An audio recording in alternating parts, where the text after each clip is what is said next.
خۆی هەڵات یان لەژێر فشاری خۆپشاندان و ناڕەزایەتیەکاندا دەستی لە کورسەکەی بۆوە.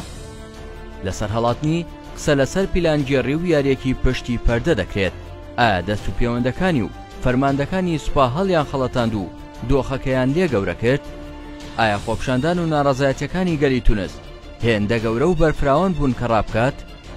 لە دوا تەلەفۆنی بۆ یەکێک لە کەسە دەستڕۆیشتوەکانی چی وت؟ زەین العابدین بن عەلی، سەرۆکە هەڵاتوەکەی تونس، زانیاری نەبیسراو لەبارەی هەڵاتنی سەرۆکی تونس و دوا ڕۆژەکانی حکم و دەسەڵاتەکەی دەخەینە ڕوو.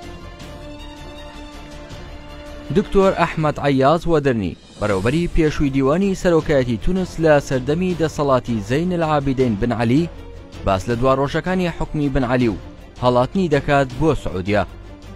ڕۆژ 4 یەکی 2011 کاتژمێر 10:30 خولێکی بەیانیە سەرۆک داوای بینینی کردم.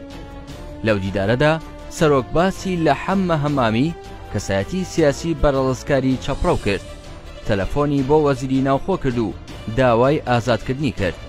لەو کاتەدا خۆپشاندان و نیگەرانی لە بەردەم وەزارەتی ناوخۆ هەبوو. ئەوە دوادیداری کار بوو لە نێوان من و سەرۆکدا. دەڵێت سەرۆک داوای لە محەممەد غەنووشی سەرۆک وەزیران کرد بۆ ڕازیکردنی دڵی خۆپشاندەران و دامرکانەوەی نیگەرانیەکان حکوومەت هەڵبوەشێنێتەوە و حکوومەتێکی نوێ دروست بکات، ئۆپراسیۆنەکان و تەواوی بارودۆخەکە و هێزامیەکانیش بسپێدرێت بە ڕەشید عەمار، سوپا سالاری وڵات. سەرۆک بە شێوەیەکی کاتی دەسەڵاتەکانیدا بە سەرۆک وەزیران. لە دوا تەلەفۆن بن عەلی پێی وتووە دەچم بۆ فڕۆکەخانە بۆ ئەوەی ماڵاوایی لە خێزانەکەی بکات چونکە دەچێت بۆ عەمرە. دەژڵێت لە تەلەڤیزیۆنەوە زانیم سەرۆک هەڵاتوە بۆ سعودیا و وڵاتی جێهێشتووە، ئەوەش پێشبینی نەکراو بۆ لای ئەو. بن عەلی بە هاوڕێیەکی وتووە و ئەویش دواتر بە بەڕێوەبەری پێشووی دیوانی سەرۆکایەتی ڕاگەیاندووە سەرۆک بە ئەرەزوی خۆی نەڕۆشتووە و تونسی بەجێ نەهێشتووە.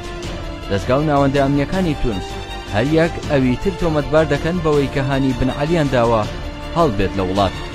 ئەو دەسەڵاتدارەی سەردەمی بن عەلی ئاشتۆی دەکات نەدۆخەکە بەو جۆرە بووە و نەنیگەرانی و ناڕەزایەتیەکانیش شۆڕش بوون. بەڵام ئەو دەڵێت پێم وایە یاریەک لە ئارادا بوو، بەتایبەت ئەوانەی لە دەوری دەسەڵات بوون و نزیک بوون لە بن عەلی. هەروە بە ئاسانی دەسەڵاتیان ڕادەست کرد بۆ ئەو گروپانەی لە دەرەوەی تونس گەڕانەوە و وڵاتیان بەرەو نادیار برد. پێشتریش تەلەڤیزیۆنی BBC چەند تۆمارێکی دەنگی بڵاو کردەوە کە مێژۆکەیان دەگەڕێتەوە بۆ ساڵی 2011 ئەو کاتەی بن عەلی لە تونس هەڵدێت. لە یەکێک لەو تۆمارانەدا بن عەلی لە نێو فڕۆکەکەیەوە بە تەلەفۆن قسە لەگەڵ ڕەزا بن غرێرە وەزیری بەرگری دەسەڵاتەکەی دەکات و پێی دەڵێت کوڕم چەند سەعاتێکی تر دەگەڕێمەوە.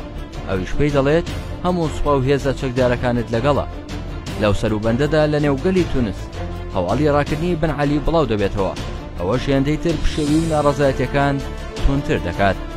بن عەلی جارێکی تر لە نێو فڕۆکەکەیەوە تەلەفۆن بۆ ڕەشید عەمار فەرماندەی سوپا دەکات و پێی دەڵێت ڕەشید دەتوانم ئێستا بگەڕێمەوە یان کاتێکی تر؟ فەرماندەی سوپا پێی دەڵێت پێم وایە سەرۆک کەمێک پەلە نەکەیت، هەڵات و هەر بە هیوای گەڕانەوەی بۆ تونس. هەر بۆیە تەلەفۆنێکی تری بۆ دەکرێت لەلایەن وەزیری بەرگریەوە و بە بن عەلی دەڵێت جەنابی سەرۆک بە ئەمانەتەوە پێت دەڵێم بارودۆخەکە باش نییە و ناتوانیت بگەڕێیتەوە، ئێمەش ناتوانین سەلامەتیت بپارێزین. تۆمارە دەنگیەکانی بن عەلی ئەوە دەسەلمێنێت کە هیچ کام لە دیکتاتۆرەکان بەخۆشی و بە ئەرەزوی خۆیان دەستبەرداری دەسەڵات و تەخت و کورسیەکانیان نابن ئەگەر لە ژێر فشاری گەل و خەڵکدا نەبن. زەین العابدین بن عەلی ساڵی 1987 بوو بە سەرۆکی تونس.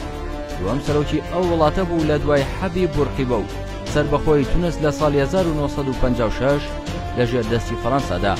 بن عەلی ماوەی 23 ساڵ حکمی تونسی کرد تا دوجار سەرەتای 2011 بەهۆی ڕاپەڕینی جەماوەری تونسیەکان دژی دەسەڵاتەکەی بە ناچاری هەڵات بەرەو سعودیا. بن عەلی لە تەمەنی 83 ساڵیدا و ڕۆژی 9 2019 بەهۆی چەڵدەی دڵەوە لە یەکێک لە نەخۆشخانەکانی سعودیا گیانی لەدەستدا و لە شاری مەدینەی ئەو وڵاتە بە خاک دەرگا.